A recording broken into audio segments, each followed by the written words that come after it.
Нурес каналында жаңылыктар топтому. Акыркы сааттардагы жаңылыктар менен таанышып алыңыздар. Биздин каналга жазылып, видеого лайк басып, жаңылыктар менен өз убагында кабардар болуп туруңуздар.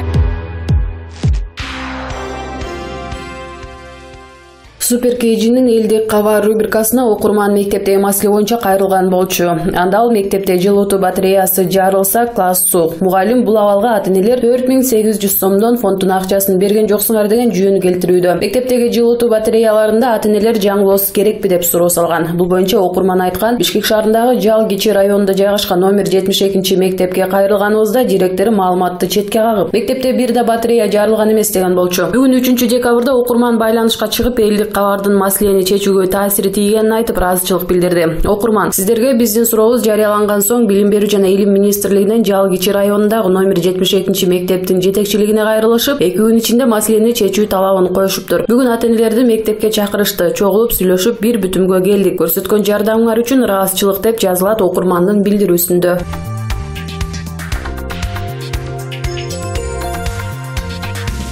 Бишкектин Ак Ордо конушуна сюжет тарткандарга New TV телеканалынын журналисти Дүйшөн Шаршенбековго, оператор Калыбек Абдумамутовго жана каналдын айдоочусу Курсантбек Мартикеевге кол салуу болду. Бул тууралуу New TV'нин сайтына жарыяланды. Журналист Дүйшөн Шаршенбековдун Азаттыкка берген маалыматына караганда, алар Бишкек мэриясынын жер пайдалануу жана курулуш башкармалыгынын тазалык муниципалдык ишканасынын кызматкерлери менен Ак Ордодо мыйзамсыз курулган автоунаанын майын алмаштыруучу жайды түртүүнү тартыш үчүн барышкан. Жер ижарага алып иштеткен май алмаштыруучу жайдын кожоюндары журналисттердин ишине тоскоолдук кылып, камераны талкалап салышкан. Биз өз ишибизди гана аткарып жатканбыз. Ижарачылар келип кол көтөрүштү. Камера New TV телеканалынын мүлкү болгондуктан оператор Лелин райондук ички иштер башкармалыгына арыз жазды, деди Шаршенбеков. New TV телеканалы май коюучу жайдын ээси журналисттерди автоунаасы менен сүздүрүп, окуя болгон жерден кетип калганын билдирди. Ал эми экинчи тарап азырынча маалымат бере элек.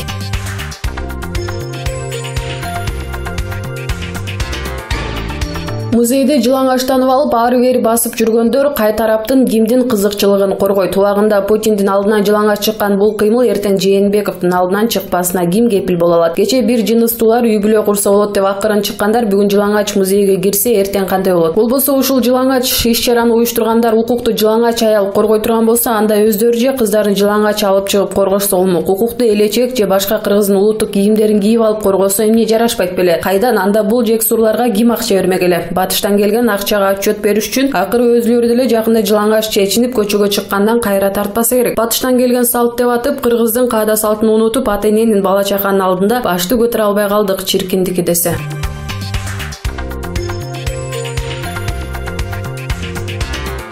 3-декабрда Атамекен партиясынын лидери Өмүрбек Текебаевдин эл гезит KG менен диалогу аттуу китебинин бет ачаарынын ачылыш аземи Бишкек шаарындагы Дамас отелинде болуп өттү. Ага жогорку кеңештин Атамекен фракциясынын депутаттары, КЗП фракциясынын депутаты Рыскелди Моонбеков, мурдагы депутаттар Темир Сариев, Филик Искулов жана белгилүү коомдук ишмерлер жана экс-президент Роза Отунбаева барды. Депутат Рыскелди Моонбековдон китеп боюнча оюн сурасак, архивдүү китеп эмес, активдүү адамдын китеби экенин айтты. Мурда Текебаевдин китебинин чырын айтам деп чынын айтып алды. Мурда президент Алмазбек Атамбаев менен Өмүрбек Текебаевдин таарынычы эмнеден келип чыкканын айтып берди. 2016-жылы Өмүрбек Текебаевдин убактылуу өкмөт боюнча китеби чыккан. Андагы президенттин аппарат башчысы Фарид Ниязов китепке кызыгып, автордон китебин сурайт. Алып кетип, анда президент Алмазбек Атамбаевга алып барып берет. Атамбаев жөнүндө фактылар аз жазылып калыптыр. Экөөнүн чыры мына ушундан башталган, экөөнүн чыры китеп болгон. Негизи мен Өмүрбек Чиркешевичтин тагдыры 10 жыл сайын кайталанып турарын байкадым. Ал ар бир 10 жыл сайын кайталаныптыр. Алгач 1996-жылы Аскар Акаевден, 2006-жылы Курманбек Бакиевден, 2016-жылы Алмазбек Атамбаевден куугунтук жеди. Өмүрбек Чиркешевич ар бир бийликке катуу, ачуу сын айтып келип, жакпай калган, дейт депутат Моонбеков.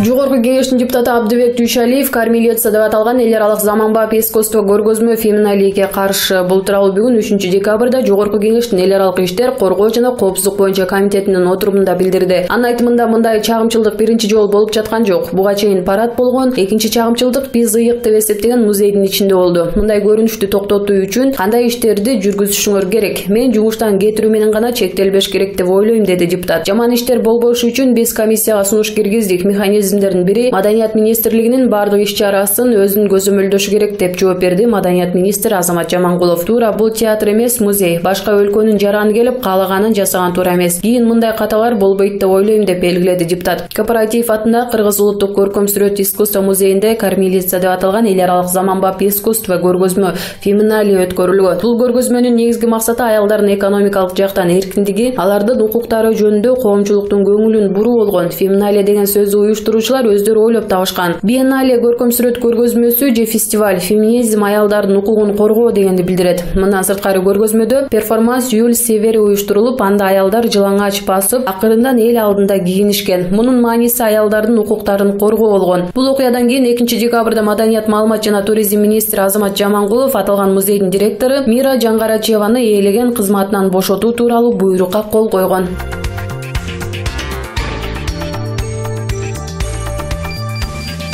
Ички иштер министрлигинин жетекчисинин орун басары Курсан Асановдун жубайы Гүлнара Үсөнканова күбө макамын алды. Бул тууралуу бүгүн 3-декабрда Курсан Асановдун адвокаты Талайгүл Токтокунова журналисттерге билдирди. Анын айтымында Гүлнара Үсөнканова аскердик прокуратурадан сурак берген, бирок ал жолдошунун иши боюнча күбө катары өткөн жок. Азырынча кайсыл кылмыш иш боюнча өтүп жатканы белгисиз. Тергөөнүн суроолоруна караганда, анын ишкерлигине байланыштуу болгон. Маалыматты ачыкка чыгарбоо үчүн кол коюп берген. Мындай мамилени адвокат Токтокунова Курсан Асановду кысымга алуу аракети деп эсептейт. Эске сала кетсек, Курсан Асанов 13-августта милиция кызыкчылыгын сатты жана ишенимден кетти деген негиз менен кызматынан алынган. Ал 8-августта өз ыктыяры менен колго түшүп берүү жөнүндөгү мурдагы президент Алмазбек Атамбаев менен сүйлөшүүлөрдү жүргүзгөн. Кийин дал ушул сүйлөшүүлөр үчүн кызматтан алынганы билинген. Асанов жеке пиар үчүн ички иштер министринин министри Кашкар Жунушалиев менен Атамбаевдин сүйлөшүүсүнө кийлигиши калган үчүн кызматтан алынганы айтылган. 14-августта ага карата ээлеген кызматынан кыянаттык менен пайдаланган деген кылмыш иши козголуп, 27-августта аскер прокуратурасы шектүү деп таап 1-май райондук соту үй камагына отургузуу чечимин чыгарган.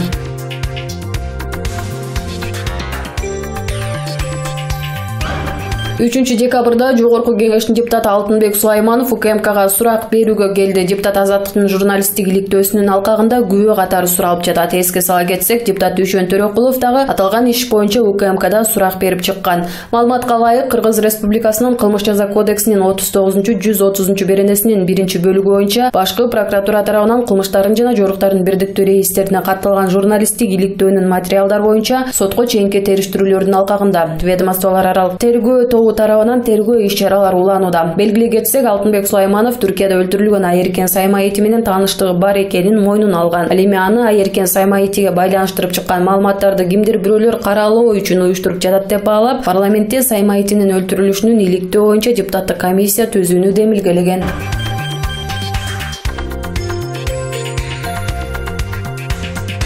3-декабрда экс-президент Роза Отунбаева Атамекен партиясынын лидери Өмүрбек Текебаевдин китебинин ачылыш аземинде сөз сүйлөп жатып, Кооператив атында көркөм сүрөт музейинин мурдагы директору Мира Жаңгарачеванын кызматтан алынышына ачууланып, ага депутаттар реакция кылбаганын билдирди. Уккулачы, бүгүнкү күндө урбанизация жүрүп жатат. Шаардын жарымы айылдыктар. Биз алардын деңгээлине артка бара албайбыз. Айылдыктар, кичине маданиятыңарды көтөргүлө, деди Роза Отунбаева.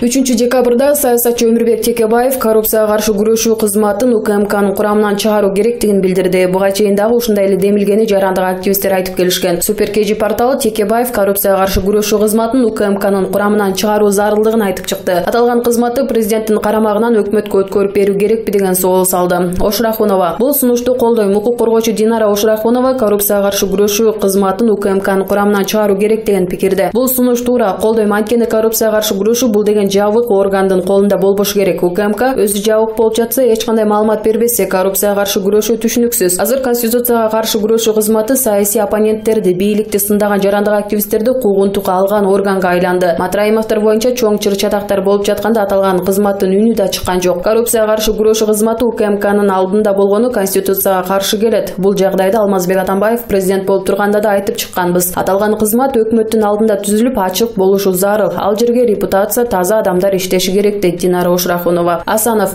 бүгүнкү күндө коррупцияга каршы күрөшүү кызматын өкмөттүн карамагына өткөрүп берүүгө болбойт. Саясатчы Бектур Асанов бүгүнкү күндө коррупцияга каршы күрөшүү кызматын өкмөттүн карамагына өткөрүп берүүгө болбойт деген пикирде. Менин оюмча өкмөттүн абалы мындай болуп турганда коррупцияга каршы күрөшүү кызматын өкмөткө өткөрүүнүн кереги жок. Эгерде парламент, өкмөт көз карандысыз болсо, анда өткөрүп берсе болот эле. Бүгүнкү күндө аталган кызмат президенттин карамагында эле болгону туура. Келечекте парламенттик система толук иштеп кетип, парламент мамлекетти башкарууну колго алса, ошондо коррупцияга каршы күрөшүү кызматын өкмөткө өткөрүп берсе болот дейт Бектур Асанов. Сооронкулова коррупцияга каршы күрөшүү кызматы өз алдынча көз карандысыз орган болушу керек. Конституциялык палатанын мурунку соту Клара Сооронкулова аталган кызмат президенттин буйругу менен түзүлгөн. Мурунку конституция боюнча президенттин мамлекеттик органдарды түзүүгө 2010 жылга чейин ыйгарым укугу болгон. 2010 жылдан бери президенттин андай укугу жок. Бул башынан бери эле мыйзамсыз орган болуп калган. Аталган кызматты мыйзамдаштыруу зарыл. Коррупция чоң көйгөй болуп жаткандан кийин коррупцияга каршы күрөшүү кызматы көз карандысыз орган болушу шарт. УКМК коопсуздук маселе менен алектенгендин ордуна көбүнчө коррупцияга киришип кетип жатат дейт Сооронкулова.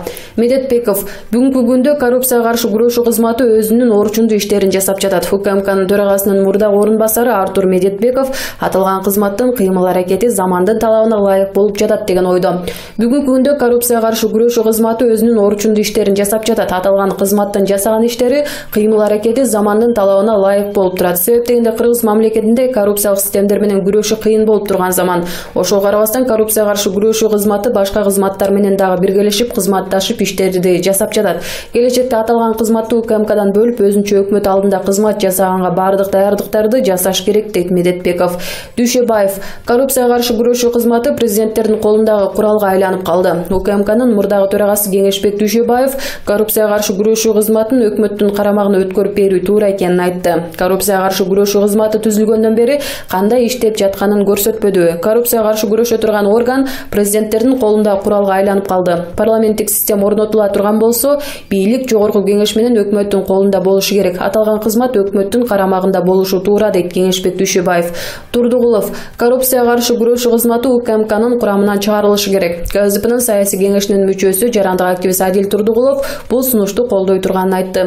Формалдуу түрдө УКМК өкмөттүн курамына кирет. Бирок УКМК президенттин кол астында иштейт. Мындан улам бул орган саясий курал деп аталып калган. УКМК биринчи кезекте улуттук коопсуздукка көңүл буруп, экстремизмге каршы, чалгындоого каршы иш алып барышы керек деп айтып келгенбиз. Ал эми иликтөө функциялары прокуратурага, Ички иштер министрлигине, Финполго берилиши керек. Башында эле коррупцияга каршы күрөшүү кызматы УКМКнын курамына киргени туура эмес болгон. Ошондон улам коррупцияга каршы күрөшүү чар жайыт болуп, аша чапкандык менен өз кызматын аткарып жаткан фактылар да көп жолу аныкталган. Коррупцияга каршы күрөшө турган органдар өздөрү коррупцияга белчесинен баткан. Бул кызмат УКМКнын курамынан чыгарылышы керек дейт Турдугулов.